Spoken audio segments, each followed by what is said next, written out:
What's up, Ospreys? I'm Riley with Spinnaker. I'm here today with Osprey legend Carter Hendricksen to dive into his time at UNF. Let's do it.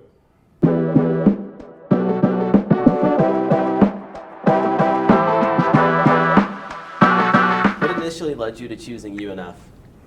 Well, coming out of high school, I only had one Division I offer, which was UNF. I was highly recruited by Bellarmine at the time, and they were Division II. And I wasn't going to play AAU going into my senior year, and one of my high school teammates was playing on a team. He was like, hey, just come play a couple tournaments. So I played in Atlanta, and I played in Orlando at Nationals. And Orlando was the last AAU tournament, and Coach Driscoll got a lead from somebody that there was someone there that would fit for their program, which was me. And he showed up, and he watched, and he liked it. He liked what he saw, and he actually called me, and then he goes, hey, I want to offer you a scholarship even though you sucked. So that's kind of how that happened. In the game, I couldn't make a shot, couldn't really do anything, but I rebounded well, played hard, played good defense, and he liked that, and for some reason he felt called to offer me a scholarship. Speaking of Coach Driscoll, what is your favorite or funniest memory you have with him here at UNF? Well, probably the recruiting story is probably my favorite one because it's just ridiculous that he called me to tell me that I sucked and then offered me a scholarship. But my favorite moments is after wins, because we're in the locker room, Coach Driscoll just comes in, starts dancing in the huddle, and it's just awesome. It's just a really good time. And then what are you most proud of from your time here on campus at UNF? I mean, definitely winning the regular season championship in 2019-20. I mean, that was a really special group with JT, Vaughn, Garrett, and Wajid. It was just really cool to be a part of something like that. Obviously, we didn't reach our end goal to play in the NCAA tournament, but that's probably tops. But it's been all 5 years has had their own highlights. I'm glad you brought that up because you were really thrust into a leadership role going into 2020 after that year with all those guys departing.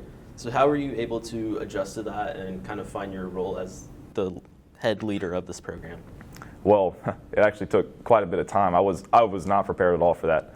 So in high school, I was always like the second guy when it comes to like being a leader, because I played with Kyle Rode, who plays at Liberty, and he's an incredible leader. So he was always a more talkative guy. I was always more quiet, and so coming here, second year, I was always the younger guy of the group. We had 4 seniors in 2019-20, so I just kind of took a seat back and let them do their thing, and I just did what they told me to do and would help out when I could leading.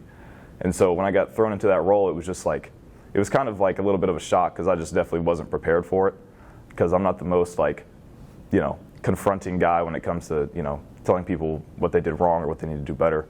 And I think it just took a while to understand that different people respond to different types of leadership or communication. So just learning that and figuring out all my teammates was definitely the hardest part about it. And then obviously you just had a great senior night here with those 25 points. I'm not sure if this might be it, but if you had to choose, what would you say is your favorite memory from your time playing at UNF? I mean, that was a very special moment. I mean, it was really cool to feel all the support and the love from everybody here. That'll definitely be up there. But I think that the 2019-20 group is extremely tough to surpass in terms of favorite memory. And then as you pursue a professional career, how has the process been with that, and what are you looking forward most to from that? Well, the process is very similar to recruiting, because right now I'm in the process of trying to pick out an agent. So I'm talking to a bunch of different guys, figuring out what's going to be best for me. And I'm not a huge fan of the process, because I hated high school recruiting and all that stuff. So it's been a little stressful, but I'm big on my faith, so just leaning into what I believe and who's leading me. So just leaning into that and just letting the chips fall where they may.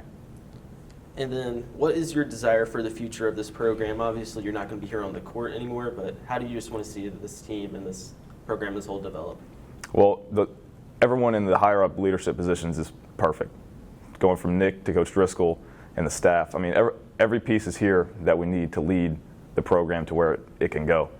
I think this place can be extremely special, and I think this place can eventually become someone or some place that ends up being a perennial NCAA tournament team. There's no doubt in my mind that we can do that, but it takes support and fundraising and all that stuff to accomplish that. And how do you most want to be remembered as an Osprey? Well, I mean, it's tough to not be remembered as just a basketball player, but hopefully people can realize that I try to be a really good person, try to live out my faith in Jesus. And so hopefully people can see that through me. But, hopefully I just did a good job of bringing positive memories to people and putting smiles on faces. Thanks for watching. Everyone at UNF can't wait to see what the future holds for Carter. In the meantime, you can check out more content on our YouTube channel. For Spinnaker TV, I'm Riley Platt. Swoop!